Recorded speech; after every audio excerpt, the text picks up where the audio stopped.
Authentic ইসলাম TV, সালাফদের পথে আলেমদের সাথে। মেয়েরা কি শুধু স্বর্ণের মালা গলায় পড়তে পারবে? কোনো অসুবিধা নেই, জায়েজ। এবং হাতের মিডিলের আঙ্গুলে আংটি পড়তে পারবে, তাও জায়েজ রয়েছে।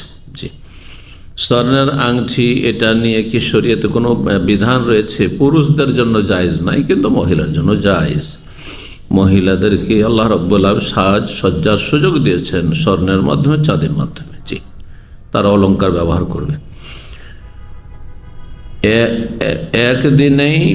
একদিনই ভাই বলছেন শুধু স্বর্ণের মালা পরা যাবে না, সে স্বর্ণের মালার মিডিলে কোনো কিছু মিক্স থাকতে হবে, আর হাতের মিডিলের আঙ্গুলে আংটি পরা যাবে না। এই বিষয়ে আমাকে একটু বলবেন। ভুল বলেছেন আসলে। এটা হয়তো উনি ওই যে আলবানী রাহেমাহুল্লাহর একটি বিরল ফতোয়া রয়েছে, সাজ ফতোয়া রয়েছে। হ্যাঁ, বড় বড় আলেমদেরও কিছু বিরল ফতোয়া রয়েছে যেগুলি সহি হাদিস মোতাবেক নাই, কিন্তু তাদের ইজতিহাদ বলছে যে সেটি সহি। তার মধ্যে একটি হচ্ছে যে আযহাবুল মুহাল্লাক, গোলাকার কোনো স্বর্ণ বা চাঁদির অলংকার পরা যাবে না। গোলাকার তো গোলাকার মালা, গোলাকার হ্যাঁ গলি আছে, গোটাটাতে মালা, এটা জায়েজ নাই তার কাছে। তারপরে চুড়ি জায়েজ নাই, বালা জায়েজ নাই।